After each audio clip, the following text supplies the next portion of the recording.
Hello, welcome back to my channel. അപ്പോൾ ഇന്ന് ഞാൻ വന്നിട്ടുള്ളത് ഒരു അടിപൊളി ചിക്കൻ ഗ്രീൻ മസാല അഥവാ ചിക്കൻ കബാബ് എന്നൊക്കെ പറയുന്ന ഒരു റെസിപ്പി ആയിട്ടാണ്. ഇക്കാൻ്റെ ഒരു പരീക്ഷണമായിരുന്നു കേട്ടത്. പക്ഷേ സംഭവം നല്ല പൊളി ടേസ്റ്റ് ആയിരുന്നു. അപ്പോൾ നമുക്ക് വീഡിയോയിലോട്ട് പോവാം. അപ്പോൾ വീഡിയോയിലോട്ട് പോകുന്നതിന് മുമ്പ് എൻ്റെ ചാനൽ ആദ്യമായിട്ടാണ് കാണുന്നതെങ്കിൽ ഇതുവരെ സബ്സ്ക്രൈബ് ചെയ്യാത്ത ആരെങ്കിലും ഉണ്ടെങ്കിൽ ഒന്ന് സബ്സ്ക്രൈബ് ചെയ്തേക്കണേ. അതുപോലെ തന്നെ തൊട്ടടുത്തുള്ളൊരു കുഞ്ഞു ബെല്ലൈക്കൺ കൂടി എനേബിൾ ചെയ്താൽ മാത്രമാണ് ഞാൻ ചെയ്യുന്ന എല്ലാ വീഡിയോയും അപ്പോൾ തന്നെ നിങ്ങൾക്ക് നോട്ടിഫിക്കേഷനായിട്ട് ലഭിക്കത്തുള്ളൂ. അപ്പോൾ നമുക്ക് വീഡിയോയിലോട്ട് പോവാം. അപ്പോൾ ഞാൻ അതിനായിട്ട് ഇവിടെ ഒരു 3/4 കിലോ ചിക്കൻ എടുത്തിട്ടുണ്ട്. ഇപ്പോൾ കാലൊക്കെ ഇതുപോലെ ഒന്ന് വരിഞ്ഞു കൊടുക്കുക. പിന്നെ നമുക്ക് അതിലേക്ക് വേണ്ടത് ഒരു പിടി മല്ലിച്ചപ്പാണ്. അതുപോലെ തന്നെ ചെറിയൊരു പീസ് പൊതിയനയും. അപ്പം പൊതിയന അധികം എടുക്കണ്ട, മല്ലിച്ചപ്പ് കൂടുതൽ എടുത്താൽ മതി. പിന്നെ ഒരു 1/4 ഭാഗം സവോള ഇതുപോലെ അരിഞ്ഞു കൊടുക്കുക. അതിലേക്ക് നമ്മൾ എടുത്ത് വെച്ചിരുന്ന മല്ലിച്ചപ്പ് പൊതിയനയും കൂടി ഇട്ട് കൊടുക്കുക. അതിനുശേഷം ഒരു 3 പച്ചമുളക് നടു കീറിയിട്ട് അത് ഇട്ട് കൊടുക്കാം. പച്ചമുളക് നമ്മുടെ എരിവിനനുസരിച്ച് ചേർക്കാം.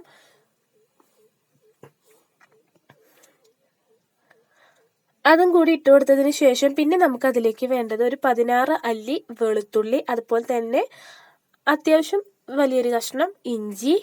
ഒരുപാട് ഇഞ്ചി കൂടി പോകരുത്, എന്നാൽ കുറച്ചാവും ചെയ്യരുത്. അപ്പം അതിനേക്കാളും കുറച്ചൊരു മീഡിയം സൈസ് ഇഞ്ചി എടുക്കുക.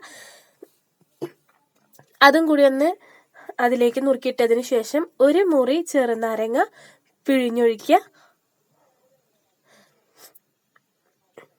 അതുപോലെ തന്നെ ഒരു 2 ടീസ്പൂൺ വിനാഗിരിയും കൂടി ഒഴിച്ചെടുത്തിട്ട് നമുക്കതൊന്ന് അരച്ചെടുക്കാം. അപ്പോൾ അത് ഇതുപോലെ പേസ്റ്റ് രൂപത്തിൽ നന്നായിട്ട് അരച്ചെടുക്കണം.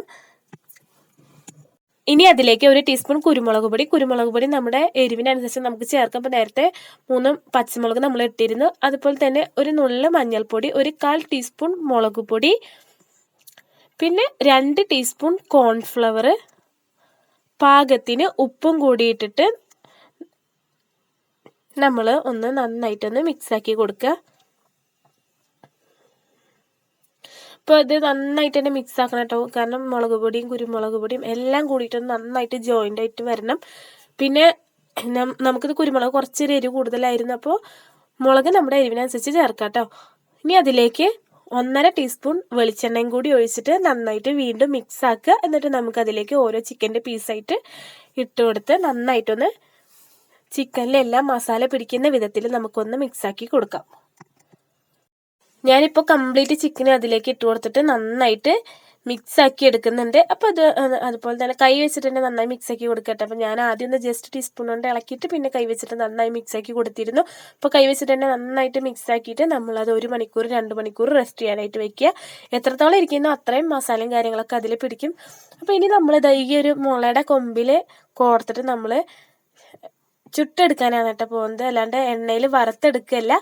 ഇതുപോലെ നമ്മൾ മുളയിൽ കോർത്ത് കൊടുക്കുക. അപ്പോൾ അതാ ഞാൻ 2 ഇതിലാക്കിയിട്ട് കോർത്ത് വെച്ചിട്ടുണ്ട്. അപ്പോൾ ഈ ഒരു സെറ്റപ്പിലാണ് നമ്മളിത് ചുട്ടെടുക്കാനായിട്ട് പോകുന്നത്. ഇപ്പോൾ 4 താബുക്ക് വെച്ചിട്ടുണ്ട്, കരിയും അതുപോലെ തന്നെ ചിരട്ടൊക്കെ ഇട്ടിട്ട് കത്തിച്ചിട്ടുണ്ട്. അപ്പോൾ അത് ആ കനലായി വന്ന് നമ്മളത് വെച്ചിട്ട് ഇപ്പോൾ ഒരു ഭാഗം മൊരിഞ്ഞ് വന്നിട്ടുണ്ട്. ഇപ്പോൾ കംപ്ലീറ്റ് നല്ല അടിപൊളിയായിട്ട് വെന്ത് വന്നിട്ടുണ്ട് കേട്ടോ. അപ്പോൾ ഇതിൻ്റെ കോഴിക്കാണ് ഞാൻ ഇതിൽ ചുട്ടിട്ടില്ല, കാരണം അത് വേവാൻ കുറച്ച് ബുദ്ധിമുട്ടായതുകൊണ്ട് അത് സാധാ ഓയിലിൽ വറുത്തിട്ട് കുട്ടികൾക്ക് പൊരിച്ചു കൊടുത്തിരുന്നു.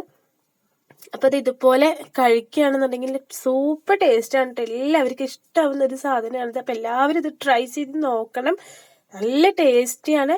അതുപോലെ തന്നെ നമുക്ക് കുബൂസിൻ്റെ കൂടെ ഒക്കെ കുറച്ച് മയോണൈസും കൂടി ഉണ്ടെങ്കിൽ അതും കുബൂസും കൂടി കഴിക്കാൻ നല്ല ടേസ്റ്റാണ് കേട്ടോ. അപ്പോൾ ഇന്നത്തെ വീഡിയോ എല്ലാവർക്കും ഇഷ്ടമായെന്ന് വിചാരിക്കുന്നു. അപ്പോൾ എല്ലാവരും ഇത് ട്രൈ ചെയ്ത് നോക്കണം. ട്രൈ ചെയ്ത് നോക്കിയിട്ട് ഫീഡ്ബാക്ക് അറിയിക്കുക. അപ്പോൾ എല്ലാവരും വീഡിയോ കാണുക. വീഡിയോ കണ്ടിട്ട് ലൈക്ക് ചെയ്യുക, ഷെയർ ചെയ്യുക, കമൻറ്റ് ചെയ്യാതെ വീഡിയോ ഇഷ്ടപ്പെട്ടിട്ടില്ലെങ്കിൽ ഡിസ്ലൈക്ക് ചെയ്യുക. അപ്പോൾ പുതിയൊരു വീഡിയോ ആയിട്ട് നാളെ വീണ്ടും കാണാം. അപ്പോൾ അതുവരേക്കും ബൈ.